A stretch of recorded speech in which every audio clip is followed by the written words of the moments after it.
Good morning, everyone. Myself, Ketan K. Devadra, in charge HOD of Mechanical Engineering Department in Vallabh Buddhi Polytechnic, Navsari.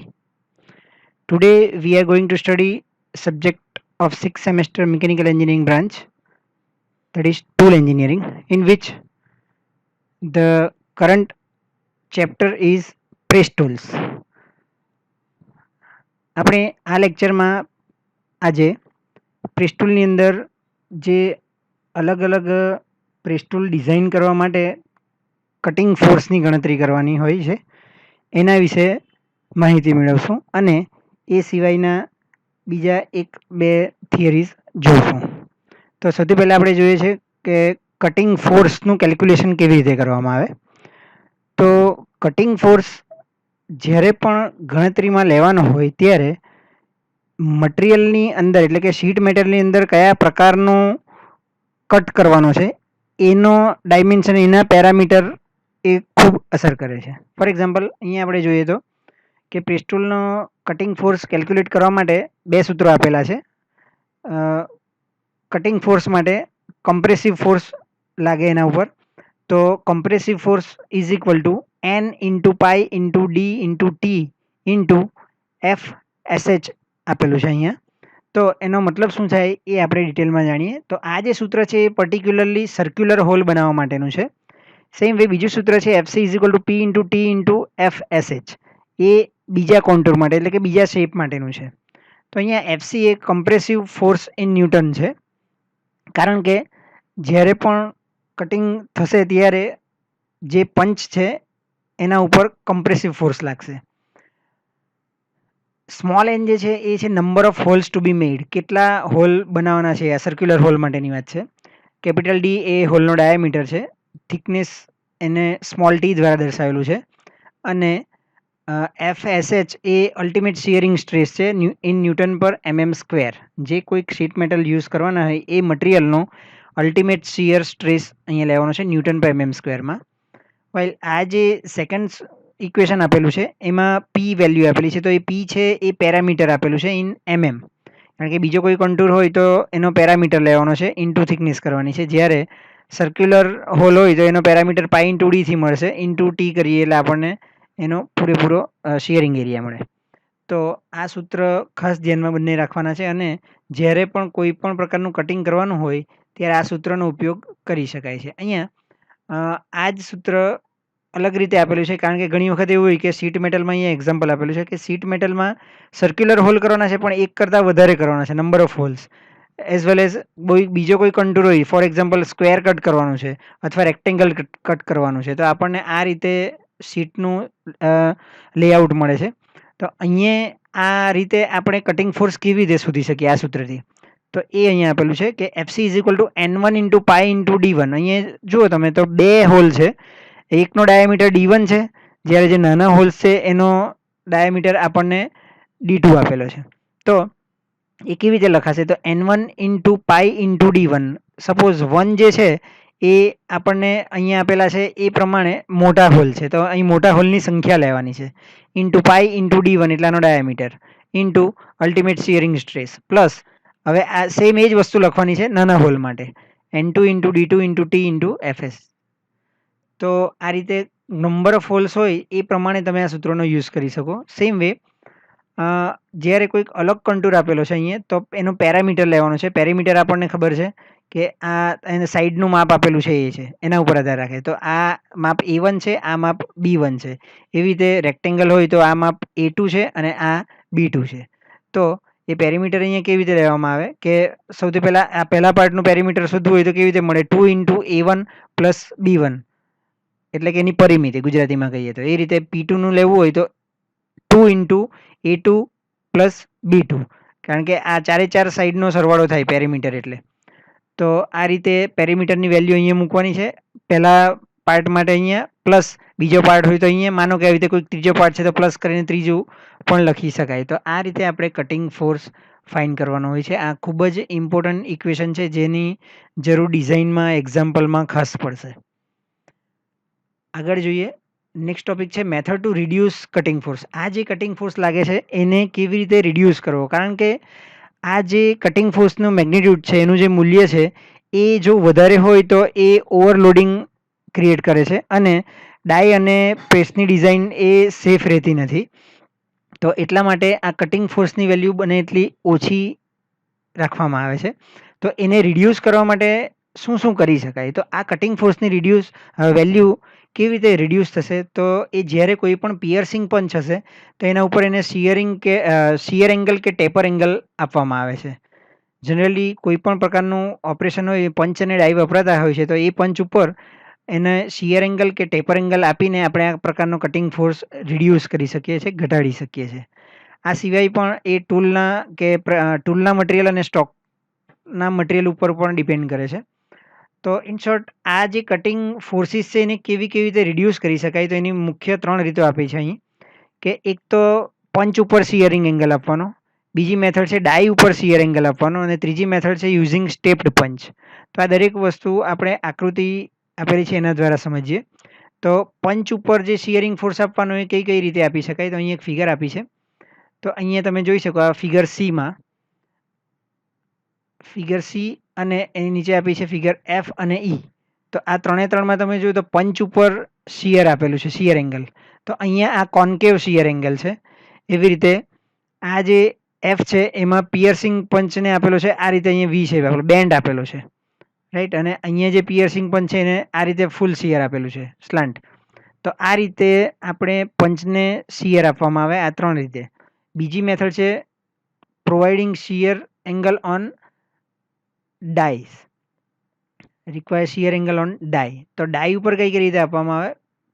એ અને બી બે આકૃતિમાં આપણને બતાવેલું છે. અહીંયા આપણે જોઈ શકીએ છીએ કે ડાઈ ઉપર આપણે કોન્કેવ શિયર એંગલ આપેલો છે, અથવા ડાઈ ઉપર તમે કોન્કેવ શિયર એંગલ આ રીતે આપી શકો.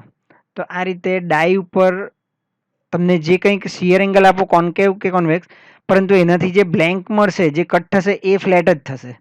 તો અહીંયા જે ક્લિયરન્સ આ જે આપેલું છે એંગલ, એ એંગલ એને ઇઝીલી છૂટું પાડવામાં મદદરૂપ થશે અને ડાઈ અને પંચ દ્વારા જે કંઈક કટિંગ એક્શન થાય છે એમાં એનો કટિંગ ફોર્સની વેલ્યુ રિડ્યુસ કરશે.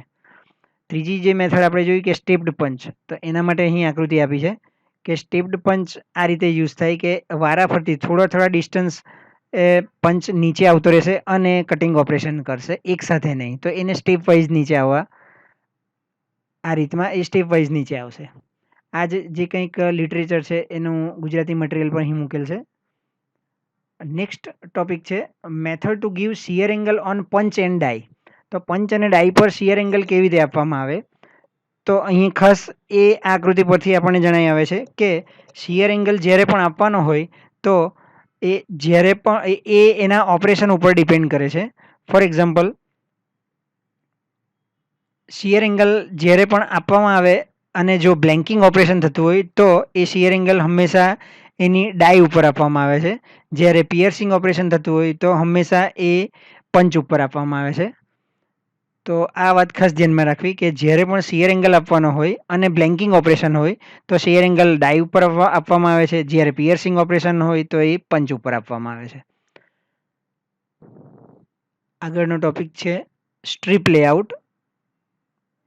આ લેક્ચરમાં આપણે સ્ટ્રીપ લેઆઉટ વિશે પણ માહિતી મેળવીશું. તો સ્ટ્રીપ લેઆઉટ કોને કહેવામાં આવે? સૌથી પહેલાં સ્ટ્રીપ લેઆઉટ એટલે કે તમે જે કોઈક શીટ મેટલ યુઝ કરીને એમાંથી અલગ ઓપરેશન કરીને પાર્ટ બ્લેન્ક છૂટા પાડવાના હોય તો એની અંદર બ્લેન્કની ગોઠવણ એવી રીતે કરવાની હોય કે એનો મેક્સિમમ મટીરિયલનું યુટિલાઇઝેશન થાય અને મિનિમમ રિડક્શન થાય, મિનિમમ રિજેક્શન થાય. તો જો આપણે પ્રોપર સ્ટ્રીપ લેઆઉટ બનાવેલો હોય અને એ પ્રમાણે જો કામ કરતા હોય તો એ એક ઇકોનોમિક એક્ટિવિટી કહેવાશે અને એના દ્વારા એનું જે પ્રોડક્શન રેટ છે એ આપણે ઘટાડી શકીએ અને પ્રોડક્શનની કોસ્ટ એ તમારી વધારી શકીએ. તો મેઇન વસ્તુ એ છે કે સ્ટ્રીપ લેઆઉટ જ્યારે પણ તમે ડિઝાઇન કરો છો તો એ આપેલી સ્ટ્રીપનો મેક્સિમમ યુઝ કરવો જોઈએ. અહીંયા એક થંબ રૂલ એવું કહે છે કે આપેલી સ્ટ્રીપનો 75% સ્ટ્રીપ એ કન્ઝ્યુમ થવી જોઈએ બ્લેન્ક કટ કરવા માટે. દેટ મીન્સ કે એનું રિજેક્શન જે છે એ 25% ઓછું હોવું જોઈએ. તો આ રીતે જે કંઈક સ્ટ્રીપ લેઆઉટ તમે નક્કી કરો છો એ શેના ઉપર ડિપેન્ડ કરે છે? તો એ એના મટીરિયલ ઉપર અને એના સ્ટ્રીપના પ્રકાર અને એની થિકનેસ ઉપર ડિપેન્ડ કરે છે સૌથી પહેલાં તો. બીજું એ બ્લેન્કિંગ એજ ઉપર એના ક્લિયરન્સ ઉપર ડિપેન્ડ કરે છે. તમે જ્યાંથી બ્લેન્ક કટ કરો છો ત્યાં એને કેટલું ક્લિયરન્સ આપો છો. નેક્સ્ટ છે એને અનબેલેન્સ પેરેલલ ફોર્સ જે લાગે છે એની ઇફેક્ટ એ પ્રેસ ટૂલ ઉપર કઈ રીતે પડે છે. અને ટાઈપ ઓફ ડાઈ, કયા પ્રકારની ડાઈ તમે યુઝ કરો છો એક સ્ટેજમાંથી બીજા સ્ટેજમાં એને સ્ક્રેપને મોકલવા માટે. તો આ રીતે સ્ટ્રીપ લેઆઉટ ઉપર આટલા ફેક્ટર્સ અસર કરે છે. હવે આપણે જોઈએ કે કયા કયા પ્રકારના સ્ટ્રીપ લેઆઉટ આવે. તો એનો પહેલો પ્રકાર છે સ્ટ્રેટ લેઆઉટ, બીજો પ્રકાર છે એંગ્યુલર લેઆઉટ, ત્રીજો પ્રકાર છે સ્ટ્રેગર્ડ લેઆઉટ અને ચોથો પ્રકાર છે ઇન્વર્ટેડ લેઆઉટ. જનરલી આ સ્ટ્રીપ લેઆઉટ જે છે એ બે વસ્તુ ઉપર ખાસ ડિપેન્ડ કરે. એમાં બે વસ્તુ ખાસ ધ્યાનમાં રાખવામાં આવે છે. એક છે higher percentage of stock utilization. સ્ટોકનું મેક્સિમમ યુટિલાઇઝેશન થવું જોઈએ. આપણે આગળ જોઈએ એ પ્રમાણે કે 75% જેટલું તો એ યુટિલાઇઝ થવો જ જોઈએ. બીજું છે simple design of press tool. એના લીધે પ્રેસ ટૂલની ડિઝાઇન એકદમ સિમ્પલ થઈ જશે. હવે સ્ટ્રીપ લેઆઉટમાં આપણે જે ખાસ ધ્યાનમાં રાખવાની બાબત છે એ છે સ્ક્રેપ એલાઉન્સ. આપણે જે અહીંયા જોઈ ગયા કે બ્લેન્કિંગ એજ ઉપર જે એલાઉન્સ રાખવાનું છે, ક્લિયરન્સ એ કેટલું રાખવાનું છે, એ પ્રમાણે સ્ક્રેપ એલાઉન્સ જે છે એ બેઝિકલી કઈ કઈ જગ્યાએ આપવામાં આવે. તો એક તો છે બ્લેન્ક અને સ્ટ્રીપની એજ વચ્ચે, અને બીજું છે બે બ્લેન્કની વચ્ચે. તો કોઈ પણ સ્ટ્રીપ આપણે આકૃતિ દ્વારા એને સમજીએ તો વધારે ક્લિયર થશે. અહીંયા જો આ એક સ્ટ્રીપ આપેલી છે જેમાંથી આપણે આ લંબચોરસ બ્લેન્ક સપોઝ બ્લેન્કિંગ ઓપરેશન કરીને કટ કરીએ છીએ. તો અહીંયા જે આપેલું છે કઈ બે વસ્તુ ધ્યાનમાં રાખવાની સ્ક્રેપ એલાઉન્સ માટે. તો એ છે બ્લેન્ક એન્ડ સ્ટ્રીપ એજ, એ બે વચ્ચેનું ક્લિયરન્સ. તો આ છે બ્લેન્ક અને સ્ટ્રીપની એજ વચ્ચે, એટલે આ જે જી લખેલું છે, એચ લખેલું છે.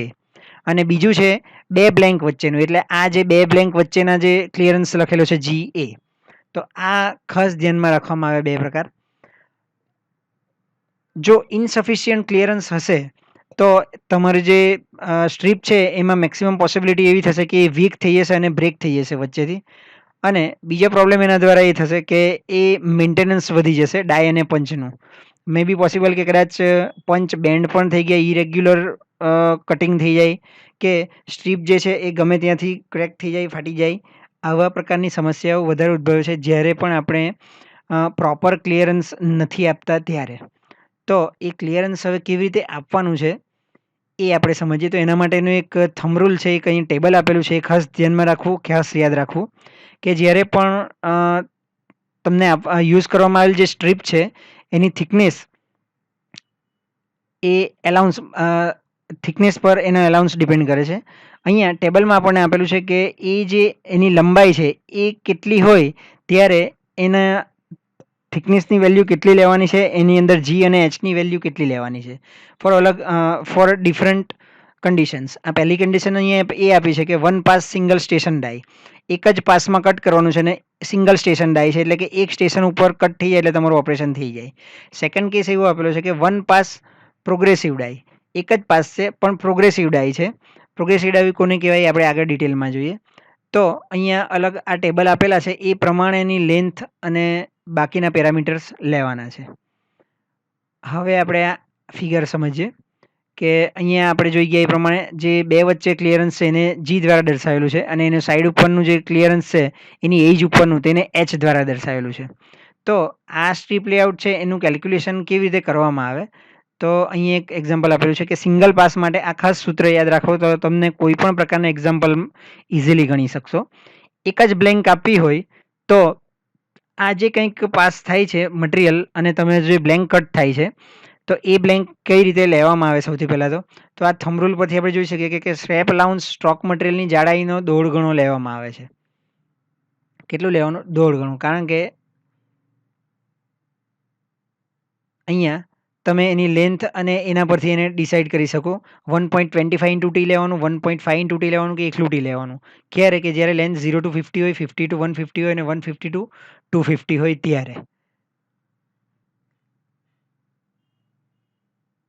ઓકે, હવે તમે જુઓ ઈ ઓર એફ અહીંયા આપેલું છે ટેબલમાં કે લંબાઈ કઈ લેવાની છે, ઈ અથવા એફની. તો ઈ એટલે આ જે ટોટલ એની બ્લેન્કની પહોળાઈ છે અને આ બ્લેન્કની ટોટલ લંબાઈ છે એ અહીંયા એફ દ્વારા દર્શાવેલું છે. તો એ માપ તમારું જે પ્રમાણે હોય એ પ્રમાણે તમારે જી અને એચની વેલ્યુ આમાં મૂકીને લેવી. અહીંયા ટી એ તમારા મટીરિયલની થિકનેસ છે. એ થિકનેસ જેટલી આપેલી હોય એટલી વેલ્યુ ટીની મૂકો એટલે તમને આ જી અને એચની વેલ્યુ અહીંયા મળશે. સેમ વે 1 પાસ પ્રોગ્રેસિવ ડાય હોય તો જીની વેલ્યુ આ પ્રમાણે રહેવાની છે.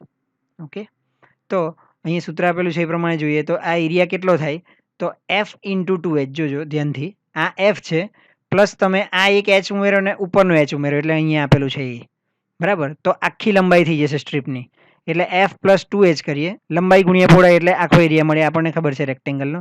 તો મલ્ટીપ્લાય બાય હવે આપણે આ પહોળાઈ લેવાની છે તો એ કેટલી થશે ઈ પ્લસ 2 ઇન્ટુ જી. તો ઈ પ્લસ 2 ઇન્ટુ જી. તો આટલું તમે કરો એટલે તમને એક બ્લેન્ક કાપવા માટેનો એરિયા મળે, રાઈટ.